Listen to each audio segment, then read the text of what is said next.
Girl, have you heard the latest? The streets are buzzing with some serious tea about Queen Bey. People are saying Beyoncé is in her flop era. She's struggling to sell out her Cowboy Carter Tour even though tickets have been available for ages. If you've been keeping up with the drama surrounding Beyoncé's business ventures, you know there have been whispers about her not performing as expected. Everyone thought this tour would be different, but sources claim several shows are still not sold out. The Queen of Music can't fill seats? What's making heads turn is that this tour was expected to sell out in minutes. Now the rumors are getting juicier. Word on the street is that Beyoncé's dad Matthew might be holding Jay-Z responsible for the poor ticket sales, and there could be some serious bad blood brewing between these two powerful men. So did Jay-Z actually sabotage Beyoncé? Or is she suffering from the fallout of his messy SA lawsuit? Let's break this down. This isn't the first time Beyoncé's been called out for flopping. Remember Ivy Park? That whole situation was a mess. You'd expect someone with her star power wouldn't have issues selling out a fashion line, but Ivy Park just wasn't cutting it for many people. I've got to give Beyoncé her flowers though. When Ivy Park first dropped, it was a moment. That brand was flying off shelves with fans ready to risk it all for a piece. And it made perfect sense. Beyoncé isn't one of those celebrities flooding the market with random merch. When she puts her name on something, people expect quality, exclusivity, and that Queen Bee magic. The first collections had everybody talking and sales were through the roof. But as time went on, the hype cooled down. What was once must-have turned into something people weren't rushing to buy. According to insiders, the brand wasn't just struggling, it was losing money. That's shocking because you'd think her name alone would keep the brand thriving. But even the biggest superstars aren't immune to fashion industry ups and downs. An in-depth Wall Street Journal analysis spilled the tea. Ivy Park sales crashed by over 50% and only brought in about $40 million in 2022. This amount is the total from all the drops that year. Now, $40 million might sound like a lot, but it fell way below Adidas's projections. The Journal said, sales of Ivy Park tumbled by more than 50% to about $40 million in 2022, coming in below internal Adidas projections for $250 million in sales that year. They were expecting 6 times what they actually got. An Adidas spokesperson tried damage control, telling Forbes, "Assumptions about Ivy Park are not correct. Its partnership with Ivy Park is strong and successful, and it continues to be inspired by our collective vision and are proud of the work we have created together." But honey, actions speak louder than words. The line was eventually canceled by Adidas. After the cancellation, Beyoncé tried several other business launches that seemed to be doing well. She started her perfume line, her Sec Red hair line, and her Sir Davis whiskey line. We don't know much about Sir Davis after the initial hype, but Secret seems to be killing it. There have been rave reviews all over social media, and fans are obsessed because products are constantly sold out. So she finally seems to have found her footing with these businesses, which is why it's mind-blowing that news outlets are claiming she's struggling in the area where she has always excelled, her music.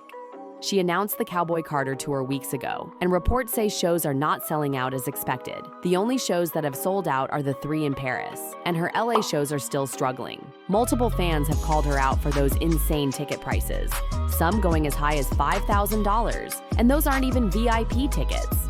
With the economy in shambles, people think she's doing way too much with those prices. But here's where things get spicier.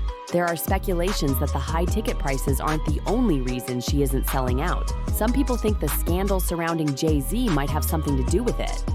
I'm talking about that shocking scandal where he was accused of allegedly essaying a girl after the VMAs back in 2000. According to a lawsuit, defendant Sean Combs, along with his longtime friend and collaborator Sean Carter, aka Jay-Z, essayed a then 13-year-old girl at an after-party following the 2000 Video Music Awards. Another celebrity stood by and watched as Combs and Carter took turns essaying the minor. Many others were present at the after-party but did nothing to stop the SAI. Combs has been allowed for years to conduct himself in this way without any consequences. He believes that he is above the law. He is not. His close friend Sean Carter has been with Combs during many such instances described herein. Both perpetrators must face justice. Jay-Z immediately slammed the lawsuit and accused the lawyer of extortion. My lawyer received a blackmail attempt called a demand letter from a lawyer named Tony Busby.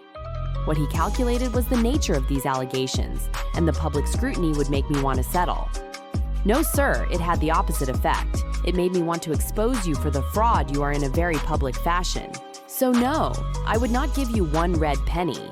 These allegations are so heinous in nature that I implore you to file a criminal complaint, not a civil one. Whomever would commit such a crime against a minor should be locked away. The lawsuit has since been dropped after it was discovered that it had no merit. The alleged victim reportedly revealed she was forced and coerced into naming Jay-Z in the lawsuit by the lawyer, who Jay-Z believes was after his own gain. But even though he's been exonerated, it was still a very messy period that painted him and his family in a bad light, which likely affected Beyoncé's ticket sales because there were calls for her to be canceled alongside her husband. And get this, fans are now speculating that Beyoncé's father Matthew might feel the same way about how this scandal affected his daughter. In case you forgot, Matthew used to be Beyoncé's manager before she fired him when she found out he'd been mismanaging her funds. It didn't help that he cheated on her mom and got someone else pregnant. However, Jaguar Wright has always called BS on this, claiming that Matthew handed over control of Beyoncé to Jay-Z when they got married. It's a business arrangement. She was a dowry. He married her and he got to have control of the Houston rap scene behind the scenes. Matthew Knowles handed it over to him, and then he f***ed Daddy over, moved him out the way, and took the whole for himself. They were supposed to share that. They supposed to share. But Sean Carter don't share so good. He likes to keep everything all to himself. And anything that he can't move around or move out the way, he'll just remove. I'm not saying Beyoncé was really sold to Jay-Z, but if this is what happened, it would explain why some people think Matthew would be offended that Jay-Z dragged her into this SA mess, even though he's been vindicated. However, fans are convinced those eye-watering ticket prices are the real reason she's not selling out. They've been leaving comments saying, well, maybe if they weren't $300 for a nosebleed in select cities people can't get to travel to because of the economy, they would sell better. Another wrote, I love her so much, but those prices are killing me. Someone else said, I think it was bad timing because she is greedy. Her fans run out of money because her tickets are expensive and she was just on tour recently. One passionate fan shared, I've always wanted to see Beyoncé perform live, as well as other artists that I like. But these ticket prices are out of control and everyone wants to go on tour at the same time. People can't afford to spend hundreds of dollars for a concert ticket. But I want to know what y'all feel about this. Drop your thoughts in the comments and check out this next video. Check out